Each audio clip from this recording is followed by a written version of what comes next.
afternoon, everybody. Good to see all of you. Happy Friday.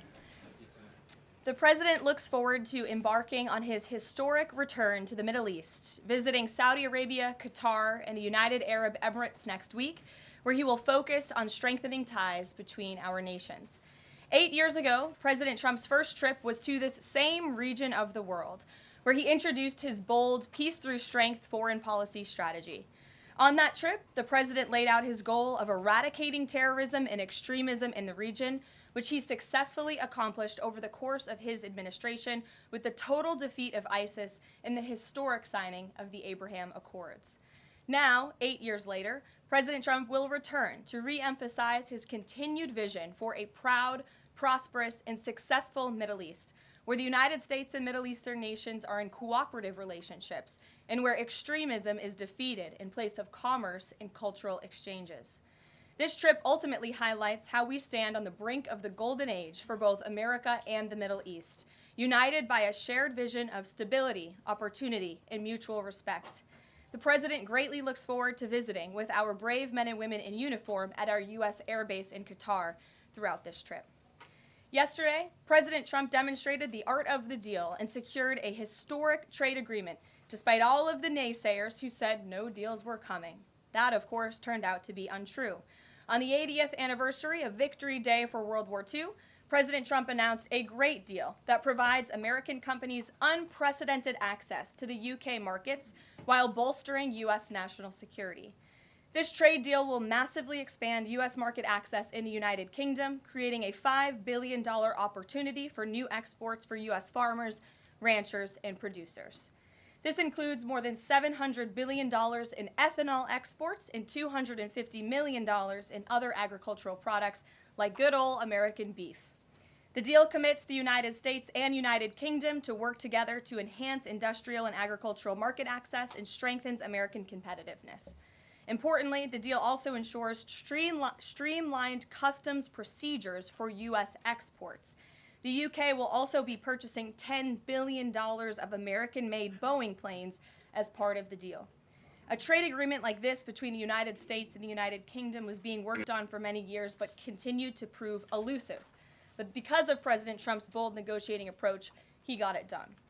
All of this happened because of President Trump's implementation of powerful tariffs to end the era of economic surrender and rebalance America's trading agreements.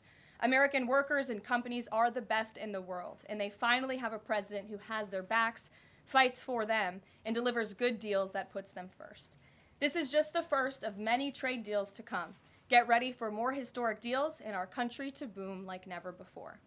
On that note, Treasury Secretary Scott Bessent and Ambassador Jamieson Greer will meet with the lead representatives on economic matters from the People's Republic of China over the weekend in Switzerland. As President Trump has said, the United States and China have been talking for some time over the course of the administration, and now teams from both countries will meet in person to continue discussions. You can be certain that President Trump and his trade team will ensure we work to achieve the best deal possible for America. In other news, the Trump administration just announced a new incentive for illegal aliens living in the United States to self-deport. Eligible illegal aliens who now use the CBP Home app to self-deport will receive a clear, safe way to leave the United States. Their plane tickets home may be paid for, and they will receive a $1,000 stipend once we have confirmation that they have left our country.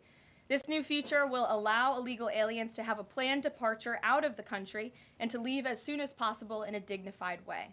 If illegal aliens make the right decision here and submit their intent to depart through the CBP Home app and pass extensive vetting, they will be temporarily deprioritized for ICE detention and enforcement action before their scheduled departure.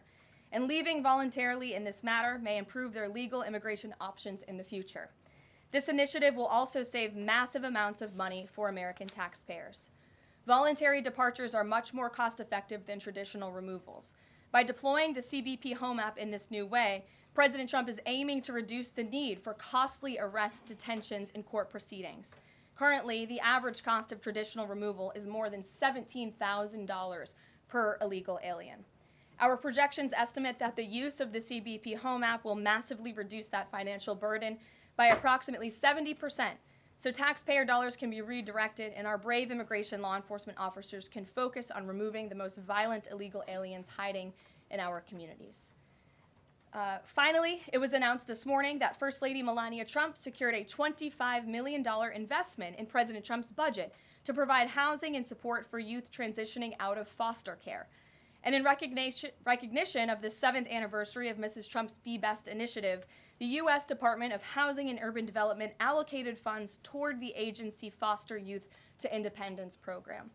Yesterday, Mrs. Trump hosted a special celebration of military mothers with the president, bringing together 150 military moms from around the country to recognize their service, not just in their home, but for our country.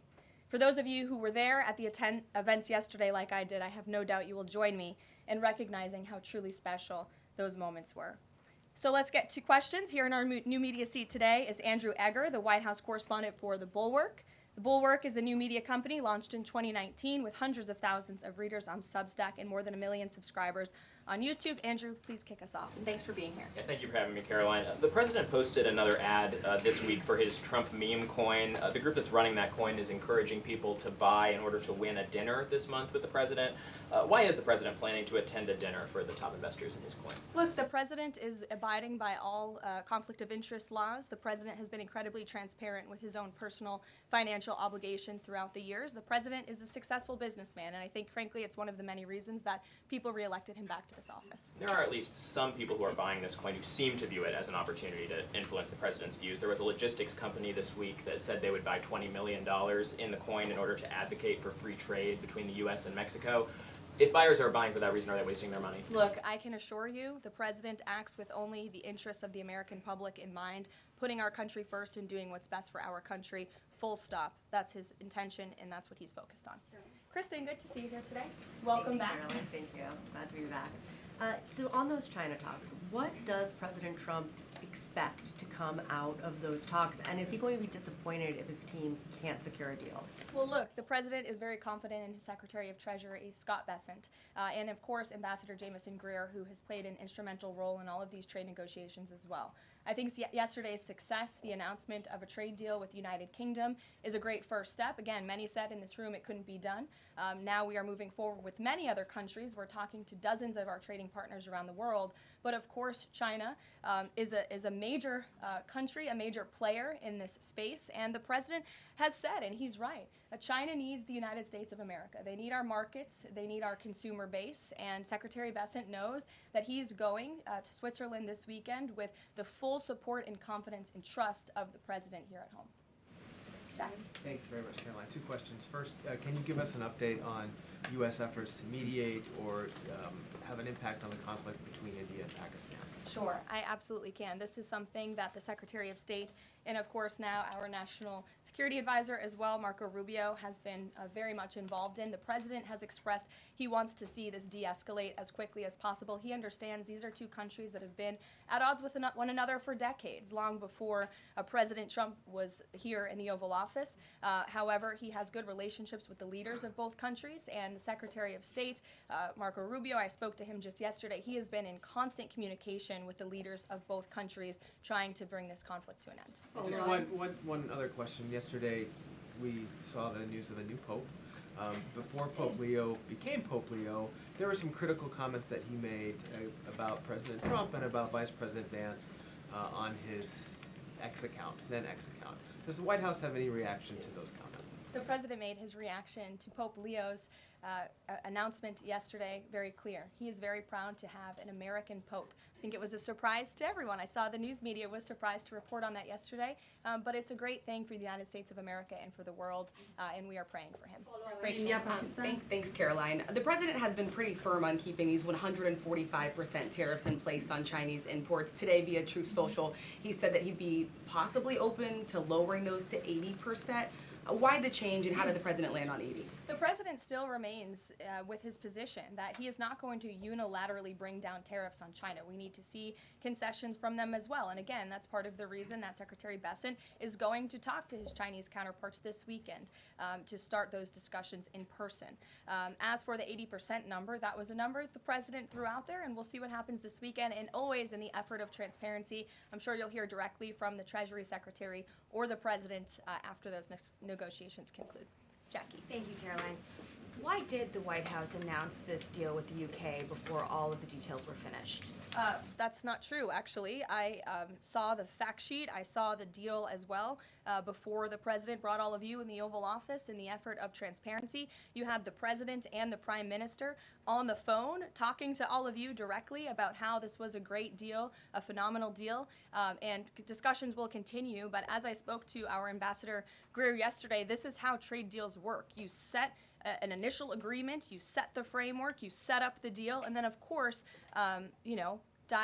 T's have to be crossed and I's have to be dotted, but this deal is a good deal, and the numbers are determined, and all of the market access that I just discussed will remain. Does that mean that the 10% baseline is going to still be there at the end when all of the other details are ironed out? The president is committed to the 10% baseline tariff, not just for the United Kingdom, but for his trade negotiations with all other countries as well. Permanently, even after the deals are done, like that is going to remain. The president is determined to continue with that 10% baseline tariff. I just spoke to him about it earlier. Stephen. Thank you, Caroline. I'd like to ask about New York and about a personnel matter. On New York, the mayor, Eric Adams, is here today. Could you tell us anything more about the visit, who initiated it, what they're talking about? And also, is there any comment from the White House on the air traffic control issues in New York? All I will say on Mayor Eric Adams is that he requested a meeting with the president, and the president was willing to take it. If the president wishes to discuss his private meeting afterwards, I will let him do that himself. Yes, I'm glad you asked about the FAA. There was a glitch in the system this morning, especially at Newark Airport. As you all know, I spoke to the Department of Transportation. That glitch was caused by the same telecoms and software issues that were raised last week. Everything went back online after the brief outage, and there was no operational impact. DOT and the FAA are working to address this technical issue tonight to prevent further outages, as well as install new fiber from Newark Airport to Philadelphia. And the goal is to have the totality of this work done by the end of the summer. I want to add that this outage at Newark Airport speaks to why the Secretary of Transportation yesterday made a massive announcement in investing in our aviation safety and our telecom system. There's a 4-part infrastructure plan that was released by the Secretary of Transportation yesterday to improve communication, surveillance, automation, and their facilities. They want to replace the antiquated telecom systems with new fiber, wireless, and satellite technologies, replace more than 600 radars, which have gone way past their life cycle, and address runway safety. They want to build 6 new air traffic control centers for the first time since the 1960s and replace towers as well.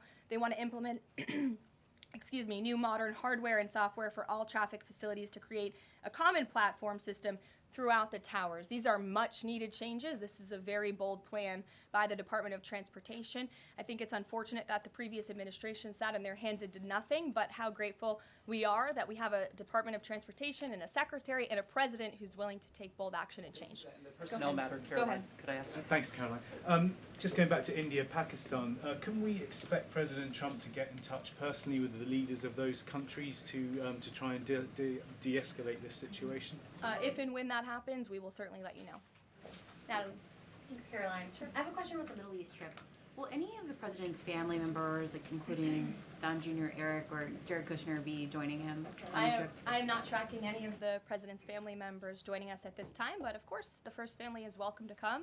I hope they would. They're great people, great to be around, but I'm not tracking them on the manifest. And given that you noted he is a successful businessman, do you know if the president has any plans to meet with any of the folks involved with any of the family businesses over there, or see any of the sites that are going to be Not to my knowledge, and let me just get to the premise of your question that both of you have raised. I think it's frankly ridiculous that anyone in this room would even suggest that President Trump is doing anything for his own benefit. He left a life of luxury and a life of running a very successful real estate empire for public service, not just once, but twice. And again, the American public reelected him back to this White House because they trust he acts in the best interest of our country and putting the American public first. This is a president who has actually lost money for being president of the United States. I don't remember these same type of questions being asked of my predecessor about a career politician who was clearly profiting off of this office. That is not what President Trump does, and this White House holds ourselves to the highest of ethical standards. Phil. Thank you. There's this Reuters report that the U.S. is in talks with Israel about an American-led post-war administration in Gaza. Is that accurate? Are these talks ongoing? We are in constant communication and dialogue with our counterparts and our allies and friends in Israel. Ron Dermer was here at the White House yesterday meeting with members of President Trump's team. As for the situation in Gaza, the president and his entire national security team have made it very clear we want to see the hostages released from Gaza. That is a priority for this administration. As for what that looks like, and even moving beyond that, I'm not going to get into the details of plans that frankly may or may not have even been proposed, but I can emphasize what the president holds closest in his heart right now, and that's the release of all of the hostages in Gaza. And then there's been some conservative pushback to some of these the salt tax cap. For instance, Majority Leader Steve Scalise said that bringing back the state and local tax deduction would essentially mean, quote, 45 states are subsidizing 5 states that have very high taxes imposed by leftist governors. Is he wrong? Is it fair to ask red Indiana to bail out blue New York? Well, look, this is an ongoing discussion on the Hill. There's a lot of disagreement on Capitol Hill right now about the SALT tax proposal, and we will let them work it out. As for the tax provisions in the reconciliation bill, the priorities of this president, he has made them incredibly clear. No tax on tips for our hardworking service workers, no tax on Social Security for our well-deserving seniors who have worked their whole lives to pay into this system, no tax on overtime for hardworking Americans as well, and there's a plethora of other priorities the president wants to see in this bill. Anyone who opposes this bill will be opposing the largest tax cut in American history. They will be voting to raise taxes by the tune of $4 trillion on the middle class of this country, and we look forward to holding them accountable for that. Everyone on Capitol Hill on both sides of the aisle should be supportive of the president's tax priorities. Follow up on that? Go ahead. Sure. Go ahead, and then I'll go to your follow-up. Thanks, Caroline. I want to follow up on the Truth Social post. So the president's saying 80% tariffs could come down. Just an announcement would be enough to lower those tariffs. Is that what he's looking for from the Chinese concessions? That's not what the president said. He said that an 80% number may sound good to him, but again, he's in constant contact with our Secretary of Treasury, who will be leading these negotiations this weekend. And historically, the Chinese have made the meeting itself a win. What does a win look like out of these meetings for the president this weekend? A good deal for the American worker and the American people. Go ahead. Thanks, Caroline. Yeah, back to the reconciliation bill. Can you just clarify the president's position, though, a little bit specifically on the tax issue? Because in his Truth Social post, he said this morning that he would accept even a tiny tax increase for the rich, but then says Republicans probably shouldn't do it, but I'm okay if they do it. So what is it that he wants? Does he want them to increase the tax rates? The president wants tax cuts, the largest tax cuts in history. He wants to extend his historic tax cuts from 2017, and he wants to see all of the other tax priorities that I just laid out for you included in this bill as well. As for the policy proposal you're talking about, the president has said he himself personally would not mind paying a little bit more to help the poor and the middle class and the working class in this country. I think, frankly, that's a very honorable position. But again, these negotiations are ongoing on Capitol Hill, and the president will weigh in when he feels necessary. Encourage them to have a higher bracket for top earners? The president has made his personal position on this matter clear. Michael. The president's in constant communication with leaders on the Hill. Ahead of the president's trip to the Middle East, he's mentioned he wants to rename the Persian Gulf the Gulf of Arabia. Iran is now saying that doing so will bring the wrath of all Iranians. Can you talk about the support that the Gulf of Arabia has in the region and why this is important to the president? Well, first of all, the president has said he hasn't made a determination yet. That was in the news, that you guys all asked him about it, and he said he wasn't quite sure. So he hasn't made a definitive decision on that yet. And secondly, Caroline, the president has shown support for South African refugees that are coming to the United States next week. Can you talk about what these refugees are fleeing and why this is a priority for the administration? Well, the president has actually signed an executive order on that matter. My office can get it back to you, Michael. But this group in South Africa has faced racial persecution. In fact, the government there has vowed to take away their farmland that they own. And so the president has talked significantly about this. As for further details on refugee claims and asylum claims, I would defer you to the State Department. Can I follow up on that? Go ahead. No, in front of you. Thanks, sorry. Sure. Thanks, Caroline. Does the administration have any response to the news today that a federal judge has ordered the immediate release of Ramesa Ozturk from detention, and particularly his comments that the government submitted no evidence other than an op-ed that Ozturk wrote last year? I will have to check in with the Department of Homeland Security on that particular case, but I think our overall feeling, we've made quite clear that lower level judges should not be dictating the foreign policy of the United States, and we absolutely believe that the President and the Department of Homeland Security are well within their legal rights to deport illegal immigrants. As for visa revocations, the Secretary of State has the right to do that as well. It is a privilege, not a right, to come to this country on a visa. But I'll check in on the specific case. My office will get you details. Sure. Caroline, yesterday the administration appears to have started dismantling the Consumer Product Safety Commission. This is the federal agency, an independent one that does recalls and is responsible for product safety.